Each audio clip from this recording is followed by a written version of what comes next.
Gawat, makin panas. Inilah 4 berita politik terbaru hari ini.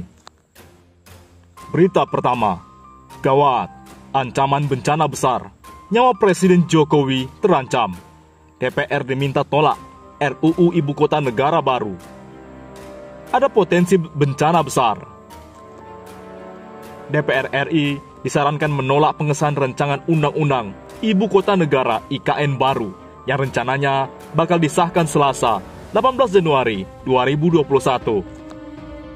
Pasalnya, jika disahkan, maka presiden selanjutnya yang akan menempati IKN dalam ancaman bahaya.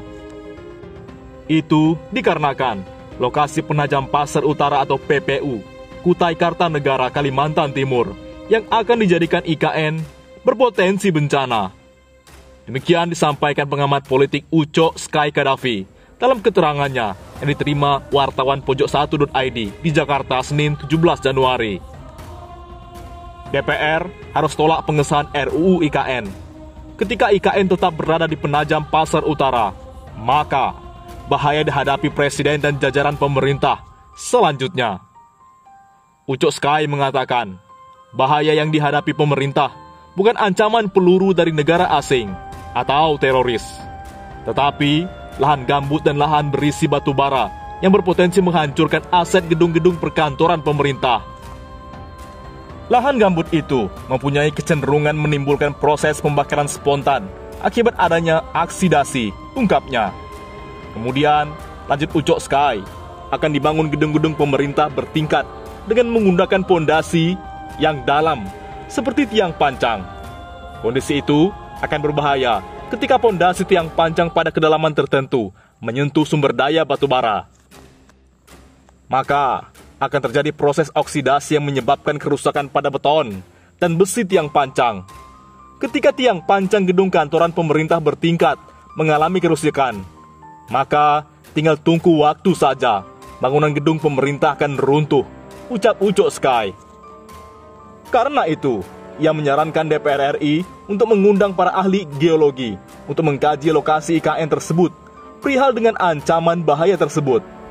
Sebaiknya, panitia khusus RUU Ibu Kota segera mengundang ahli geologi mengetahui potensi bahaya ketika lokasi IKN berada penuh pada lahan gambut dan lahan sumber daya batu bara, pungkasnya. Berita kedua, berani-beraninya Luhut Binsar Panjaitan diskakmat keras. Puncak Omikron Februari sampai Maret. Tapi mengapa hal ini dilakukan? Wakil Ketua MPR yang juga anggota fraksi Partai Keadilan Sejahtera PKS, Hidayat Nur Wahid, soroti kebijakan sekolah tatap muka. Ia mengatakan, kebijakan sekolah tatap muka sudah dikritisi sejak awal oleh berbagai pihak termasuk KPAI dan epidemiologi. Pasalnya, kebijakan tersebut tetap dilaksanakan meski pemerintah sudah mengetahui dan mengumumkan puncak Omikron akan segera datang.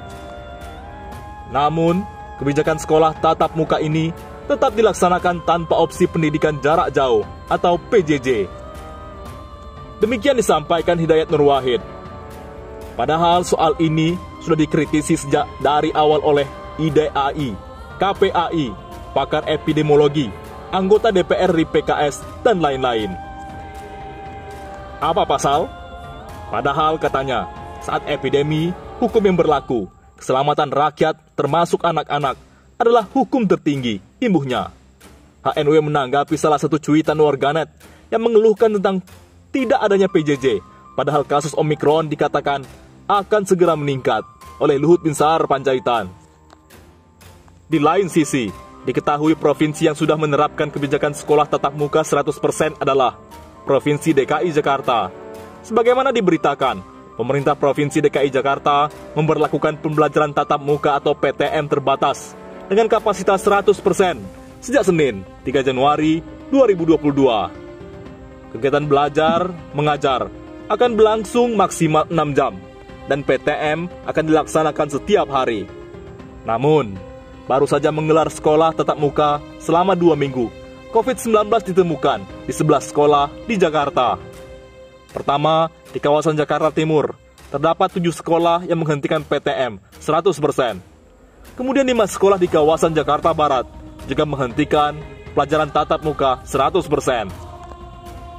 Netizen pun angkat bicara, aneh, COVID-19 menghantui hari raya Islam doang. Kata netizen lain, puncak Omikron Februari sampai Maret. Jadi, ikut juga mudik jelang Lebaran. Berita ketiga, bongkar skenario dugaan korupsi Gibran Kaesang. Pendukung Jokowi ketar-ketir karena ini. Kedua putra Presiden Joko Widodo, yakni Kaesang Pangarep dan Gibran Raka Buming Raka, jadi sorotan publik usai dilaporkan dosen Universitas Negeri Jakarta UNJ, Ubaidillah Badrun, terkait dugaan korupsi. Terkait tujuan dan kepentingan dari pelapor yang dilayangkan tersebut, Ubaidillah memastikan bahwa laporan ke Komisi Pemberantasan Korupsi KPK itu murni keinginannya untuk membawa negara jadi lebih baik. Dia memastikan tidak ada kepentingan politik apapun dari adanya pelaporan yang mengarah kepada kedua anak orang nomor 1 di Indonesia tersebut. Karena saya bukan politisi, saya aparatur sipil negara, bukan aparatur sipil penguasa. Maka kepentingan-kepentingan negara, ya, diutamakan, kata Ubaidillah Badrun dalam saluran YouTube CNN Indonesia. Pria yang akrab dipanggil Ubed juga menegaskan bahwa tentunya niat baiknya itu sejalan dengan kepentingan nasional dan semangat agenda reformasi tentang pemberantasan korupsi, kolusi, dan nepotisme KKN yang jadi benalu di masa Orde Baru. Dengan semangat kepentingan nasional dan semangat agenda reformasi, maka kita teringat ada TAP MPR nomor 11 tahun 1998 tentang amanah MPR rakyat mewakili rakyat representasi itu, agar pemerintah menjalankan pemerintahannya yang jujur dan terbebas dari KKN, korupsi, kolusi, dan nepotisme, ujar Ubaidillah Badrun. Jadi, bagaimana skenarionya? Merugikan negara hingga diduga korupsi pakai pola baru. Terlebih, dugaan korupsi yang dilaporkannya juga menyangkut kekayaan dan ekosistem sumber daya alam di Indonesia yang mulai rusak. Oleh sebab itu, pihaknya bersikeras menuntut keadilan. Kerusakan hutan lebih dari 20.000 hektar itu merusak ekosistem lingkungan. Lingkungan Republik ini rusak. Napas manusia di wilayah Sumatera juga terganggu. Ini sebenarnya kerugian besar bagi negara yang harus diperlakukan secara adil dan diadili secara benar, tegas Ubaidillah Badrun. Ubaidillah pun menduga bahwa kasus korupsi yang dilakukan oleh kedua putra Jokowi itu menggunakan model baru dan tidak seperti biasanya. Saya katakan, korupsi itu bukan hanya mengambil uang APBN ya. Di situ ada suap, gratifikasi. Nah, ini ada dugaan gratifikasi model baru, penggeseran saham, dan sebagainya. Ini nanti KPK yang punya otoritas. Ini dalam pola yang baru, tidak seperti yang biasanya, imbuhnya. Berita keempat, dari balik penjara, Ferdinand Hutahian kirim surat permintaan maaf dan minta penangguhan penahanan. Kasihan sekali nasib orang ini. Tersangka kasus dugaan ujaran kebencian, Ferdinand Hutahian, mengirim surat dari balik jeruji besi. Isinya permintaan maaf atas pertanyaannya, pernyataannya di media sosial. Isinya adalah permohonan maaf dari hati yang paling dalam kepada masyarakat warga negara Indonesia, tokoh agama, ulama, tokoh politik, dan seluruh masyarakat, siapapun, ujar pengacara Ferdinand, Roni Hutahian, kepada wartawan Senin 17 Januari. Dalam surat itu, Ferdinand juga menyatakan tidak ada niat sama sekali melakukan penghinaan, sebab tulisan di akun Twitter hanya untuk dirinya. Jadi sekali lagi, perlu saya sampaikan bahwa beliau mengirimkan atau membuat tulisan atau permohonan maaf yang perlu kami sampaikan adalah yang mana itu memohon kepada seluruh rakyat Indonesia, memohon maaf kepada tokoh agama, masyarakat, dan orang-orang yang tersinggung atau tersakiti tentang tweetan beliau. Sesungguhnya beliau tidak niat apapun selain menyemangati diri sendiri. Kira-kira begitu, ungkap Roni pengacaranya. Ferdinand itu meminta doa kepada masyarakat agar beliau kuat dan tabah menghadapi proses hukum ini, sambungnya.